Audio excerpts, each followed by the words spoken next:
In this video, we're going to talk about section 1.5, which is quadratic equations. So, what are quadratic equations? A quadratic equation in X is an equation that can be expressed in the general form a number times x squared plus a number times x plus some number equals 0. A, B, and C are going to be real numbers. And in order for it to remain a quadratic equation, A cannot be 0. B can be 0, C can be 0, but A cannot. Quadratic equations are also called second-degree polynomials because the highest power that they have is x squared. Makes sense, right? The highest power is 2, well, they're going to be a second or 2-degree polynomial. Here are some examples of what a quadratic equation looks like. And we have 3x squared plus 6x minus 12 equals 0. 2x squared plus 7x minus 4 equals 0. And just to kind of be clear, it is considered general when it's set equals to 0. But for example, let's change it a little and say that this equation is 2x squared plus 7x equals 4. It is still a quadratic equation. It is still a second-degree polynomial. It is not in the general form, okay? You just have to rewrite it or move things around in order for it to fit the form that we described previously. Okay? One important thing that we need to kind of learn or understand before we move on is the zero product principle. So, if the product of two expressions or two numbers, you can look at it as a base example. If their product is 0, then at least one of the two factors or one of the two expressions that's being multiplied has to be equal to 0. So, for example, if you have A times B and their product is 0, then it's got to be the case that A is equals to 0 or B is equals to 0. Okay? For example, we have this expression here, x plus 4 times x minus 3 equals to 0. So this could be my A and this could be my B. So I have a product, A times B, and it equals 0. And if I'm solving for x, it means that either x plus 4 is equals to 0 or x minus 3 is equals to 0. I would solve them separately. So in this case, I would move the 4 to the other side. And I have x equals to 4.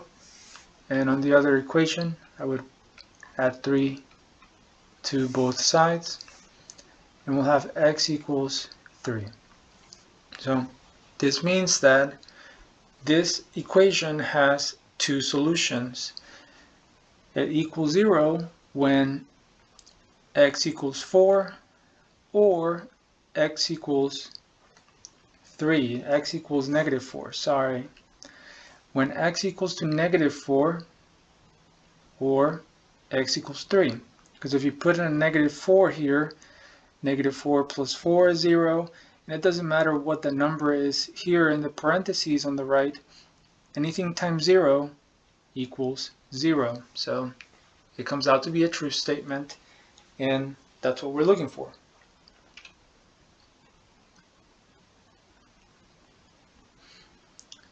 Now, how can we solve a quadratic equation by factoring?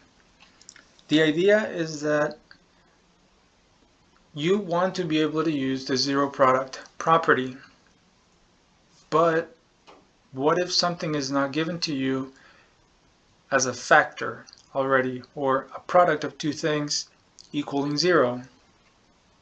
Then we have to be able to rewrite it so that we can make use of that principle.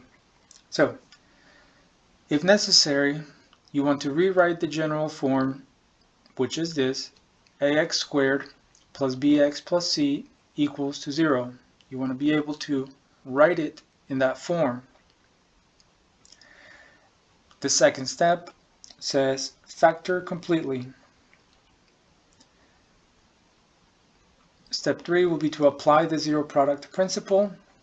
Step 4 will be to solve the equations, and then the last step will be to check the solutions. The biggest or the hardest part here would be to factor completely. Okay. There is a separate video for factoring, so I would suggest that if you're having trouble understanding what is factoring or how to do it, to watch that video and all of the different methods that exist for factoring. So we have two examples here, and we want to solve them by factoring. Example A says 4x squared minus 2x equals to 0. So just to put it in perspective, this is already in the general form with c being equals to 0, b equaling -2, and a equaling 4. Okay? Now, it doesn't matter if it's missing a number or if one of the numbers is equals to 0, it's okay. We are looking at 4x squared minus 2x equals 0. We want to rewrite it so that it is a product of two things. But the easier way to look at it is to think, okay, what does 4x squared and -2x have in common? What can I take out from both of them? And the answer is, well, 4 and 2 are multiples, so the smallest number that I can take out of both of them is going to be a 2. So I can rewrite a 2 out in the front, and notice that they both have x. One of them has an x squared, the other one has an x to the power 1. So the most that I can take out of both of them is a 2 and an x, or the product of the two, so 2x. So that's going to come out, and I'm going to write whatever's left over inside of parentheses. So 2x times what would give me 4x squared. So 2 times what gives me 4? Well, 2 times 2. X times what gives me x squared? Well, x. So 2x times 2x gives me the first term. What would give me the second term? 2 times what would give me -2? And the answer is -1. And then x times 1 gives me x, and we're done. So that would be a run through factoring that problem. And so now this is my a, and this is my b, right? It's a product between the two, and since they're being multiplied to each other and it equals 0, then I can separate it into two equations. I have 2x equals 0, or 2x minus 1 equals 0. now I have the last step, or one of the last steps, which is to solve for x. So divide by 2, divide by 2. Anything divided by, well, 0 divided by anything comes out to be 0. And then in the other equation I have to go through a couple different steps. So we'll have 2x equals 1, and then divide by 2 on both sides. And we'll have x is equals to 1/2. So two solutions here. I have x equals 0 or x equals 1/2. Those solutions both work when we plug them into the original.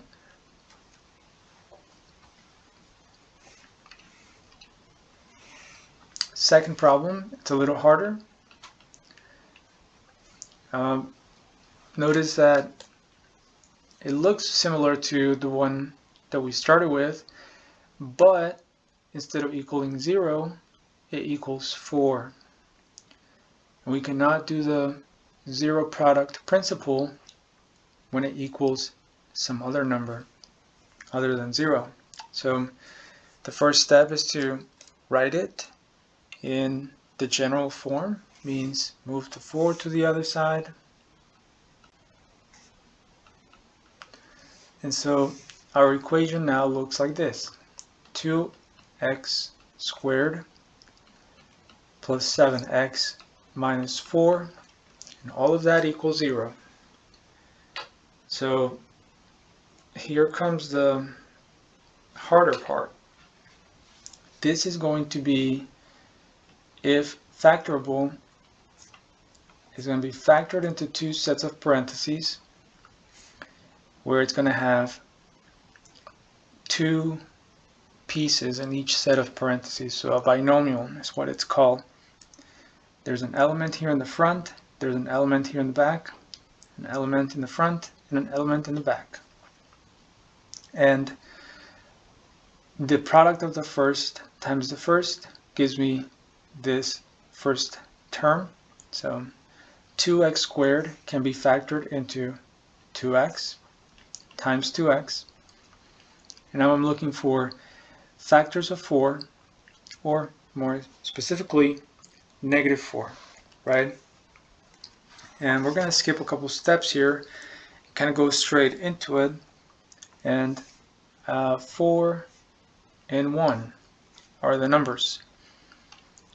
Keep in mind that there could be different variations, like I'll write the variations here in a different color and let you know that they are variations. And you may be wondering, how do I know which one is the correct one? And I'll tell you how in just 1 second.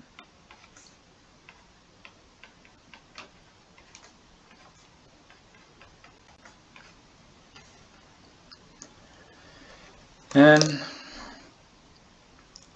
you do it by trial and error. You multiply by foiling. You got to double check your work when you're doing factoring. A big part of factoring is going to be double checking your guess, your assumptions, to a certain extent until you realize that it's wrong, or that you know that the next few steps are going to be correct. So 2x times x, 2x squared. 2x times 4 comes out to be 8x. And then -1x, or -1 times x, combines with that 8x to gives us 7x. And then -1 times 4 is -4. So we're targeting that whatever we write in this parentheses, if we were to FOIL it out or check to see whether the product equals the original equation, it has to equal the original equation that we have right above. If you do foiling with these two equations, you're going to get something different. And at some point, you'll realize, hey, this is how it's done, or until what extent do I have to check my work. But more on that topic in a different video. So here is my A, and here's my B, right? And again, the product of the two, if it equals 0, then that means that I can separate them. So we'll have 2x minus 1 equals 0, or x plus 4 equals 0. And then we just solve, right? Add the 1 to the other side, so we'll have 2x equals 1, divide 2 on both sides, and we'll have x is equals to 1/2. And then we'll just move the 4 to the other side, so we'll have x equals -4. So those are the two solutions for that example.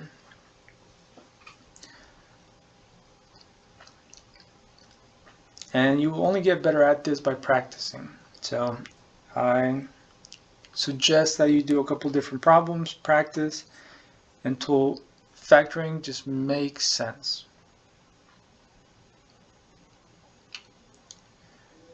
The next thing that we have to understand or be good at is the square root property. So maybe up until now you've been taught or know the square roots of a number, like 4, for example. The square root of 4, you should think, well, it's 2, right? You think about the number 2 and that's it.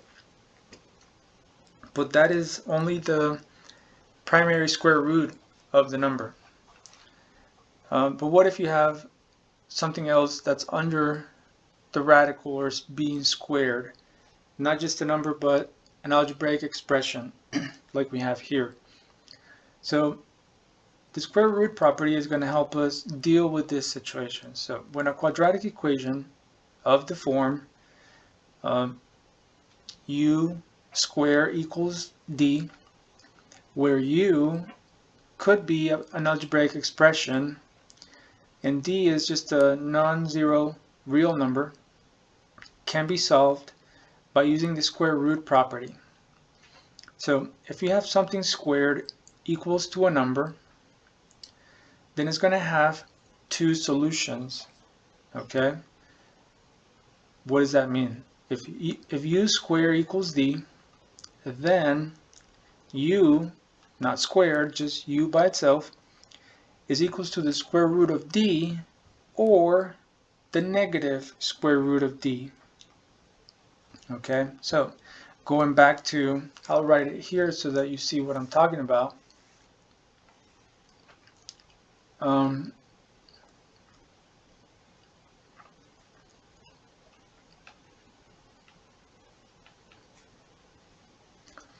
Well, let's think. U squared equals 4. You're thinking of a number that you would square it that equals 4. But the way you're supposed to do this is that you apply the square root on both sides and you get this. U is equals to plus or minus the square root of 4. And we already know the square root of 4 to be 2. So the answer is positive 2 and negative 2. Why? Positive 2 times positive 2 equals positive 4. I'm saying if you replace u with one of these numbers, it gives you positive 4. Negative 2, if you replace it here, you got negative 2 times negative 2, which gives you positive 4. That's why you have two solutions. Let's do an example that's a little bit more complicated and is not as straightforward. So we have 3x squared minus 18 equals 0.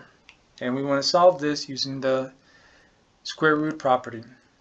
So ideally, we want this like this, right? U squared equals a number.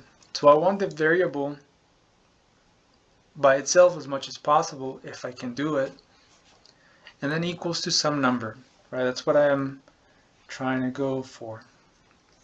So I need to move the 18 to the other side.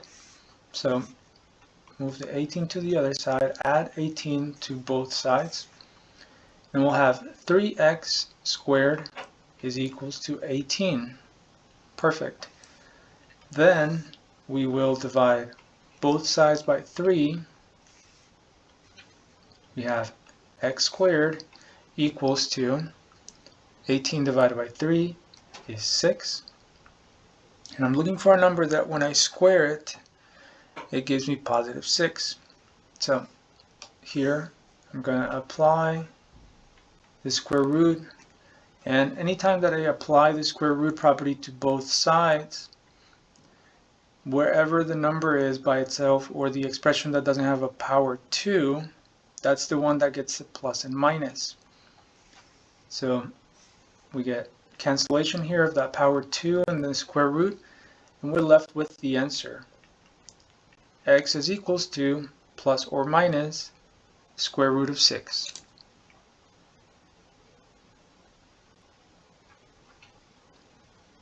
Next, another example. We have 16x squared plus 36 equals 0. So again, we want to solve for x. We're going to do the same thing. And actually make that a negative 36 so that it is easier for us. So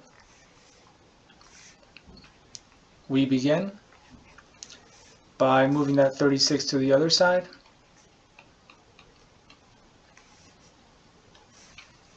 We're going to have 16 x squared equals 36. We're going to divide both sides by 16. We'll have x squared equals to 36 divided by 16. We want to simplify this as much as we can. 16 and 36 are both multiples or are divisible by 2. So 36 divided by 2 is 18 over 8. We can also see that they're divisible by 4. So 9 over 4. And that equals to x squared. And when we apply the square root property to both sides, or apply the square root on both sides, it looks something like this. We're going to have x equals plus or minus square root of 9 over 4. And here's a little extra information on this.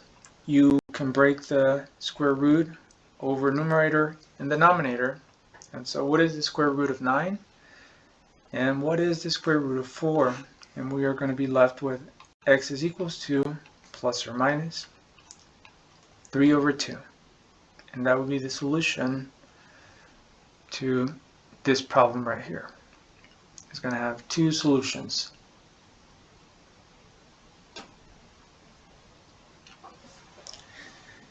The next thing that we want to talk about is the quadratic formula. So whenever you're going to solve a problem and you're trying to factor the equation, but it just doesn't seem to factor and you don't know what to do, right? At this point you need to find an answer, but you just can't factor that equation. The quadratic formula is a secure method to finding the solutions for that quadratic equation. So,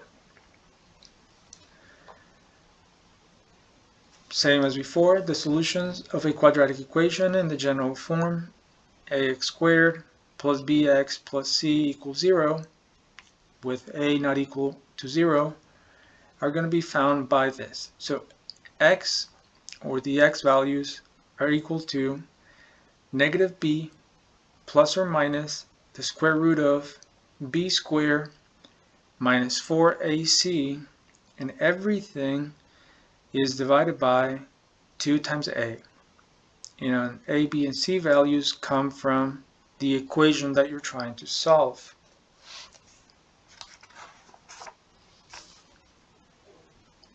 So let's go ahead and do an example. Solve this equation, or this quadratic equation, by using the quadratic formula. And we'll write the formula right next to it.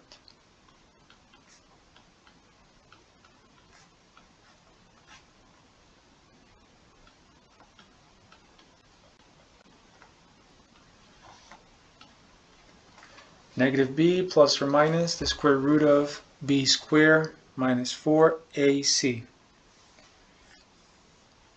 What I like to do to begin the problem is write out the numbers, or the values of a, b, and c. And make sure that they're all in the same side of the equal symbol. You cannot have the 5 on the right side and call it c. That's going to be wrong. So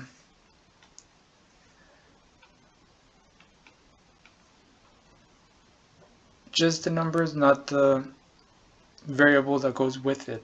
Okay, just the coefficients. So x is going to be equal to negative of what b is, meaning negative 9 plus or minus the square root of 9 squared minus 4 times a times c, and all of that is going to be divided by 2 times a, so 2 times 2. At this point you could plug it in the calculator and figure out the final answer all at once, or just simplify little by little. I'm going to do some small increments, but at the very end I may use the calculator. So negative 9 plus or minus 81, and then 4 times 2 is 8, times 5 is 40. We have a negative times a negative, so positive 40. And then in the denominator, we have a 4, right? I feel like we're going to run out of space, so let's see. We have negative 9 plus or minus square root of 121 over 4. X is equals to 9 plus or minus, what is the square root of 121? Well, if you don't know it, put it in the calculator, but I believe it's going to be 11. And all of this divided by 4. So we're not done. We have to figure out the values specifically. So x is equals to, what is negative 9 plus 11? So we'll do this.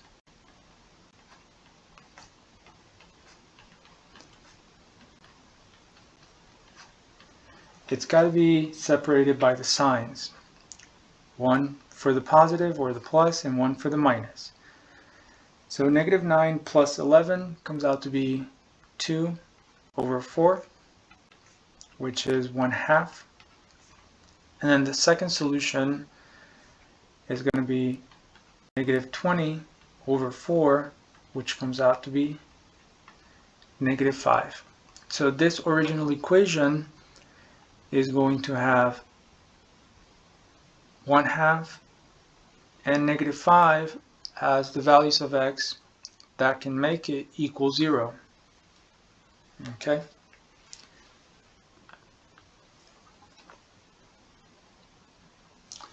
Next, there's a different form in which we can write a quadratic equation.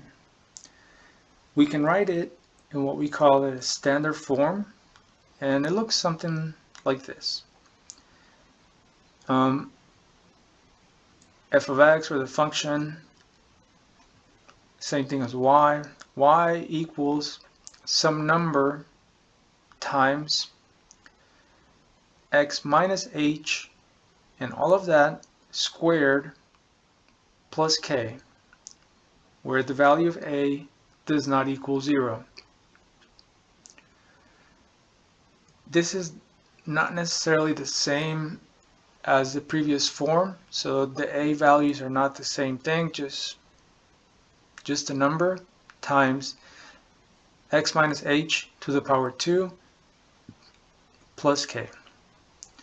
So in standard form, the graph of f is going to be a parabola. So the graph of the function that has power 2 in general, it doesn't matter what the form is called, will always be a parabola.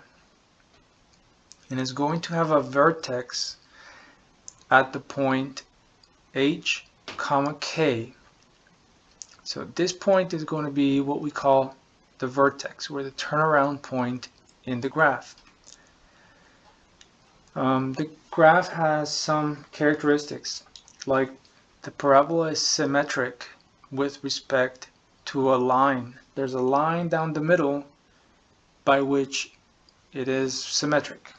And the equation of that line is x equals h. The parabola is said to open upwards if the value of a is positive or greater than 0. And the parabola is going to open downwards if the number is less than 0. So obviously I've talked to you about all these different descriptions, but you may not know what it looks like. So let's see.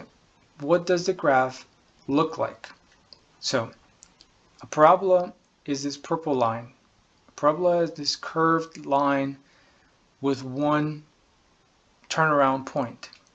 So as you read it from left to right, the values of y go down and they go no farther below than this point. And as you keep going to the right on the x, the values of y turn around and start going back up. So these lines go on forever at the endpoints. So this right here is what we call the vertex, or the turnaround point. The line here in the middle that you see going up and down is what we call the axis of symmetry. Right? We said that this line is symmetrical, meaning that the left leg is identical to the right leg. Okay? And it's reflected over this line. Here are the two equations that we've talked about so far for quadratic equations, and they both are going to give you the same shape because they have at most power 2. This one right here on the left is considered, or is said to open upwards because the value of a is positive. As you can see, on the right side, we have about the same picture, similar characteristics. You know, we have a curve with one turnaround point. It is still called the vertex. It's still symmetrical about that line. And one more thing to mention is that whenever the graph opens upwards like this point is considered a minimum, or the lowest point that it can reach. But if the graph opens upwards, then that vertex is going to be considered a maximum point, or the highest point that it can reach. It is still going to be symmetrical about that line, and it opens downwards only because the value of a is negative.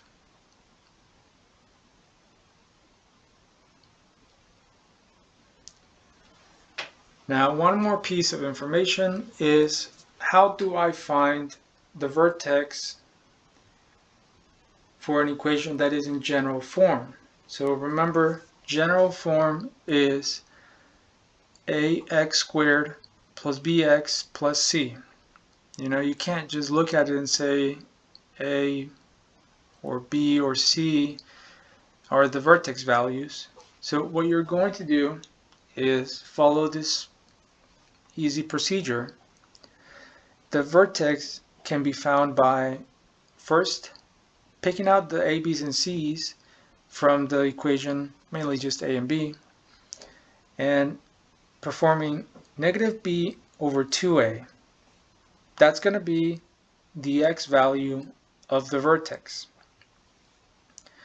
And because the x value and the y value kind of correspond to each other, they're like a pair, you got to plug in that number into the equation, simplifying, and then whatever you get is going to be the y coordinate value, right? So the x value or the x coordinate is negative b over 2a. The y coordinate is found by plugging in the x value and then simplifying.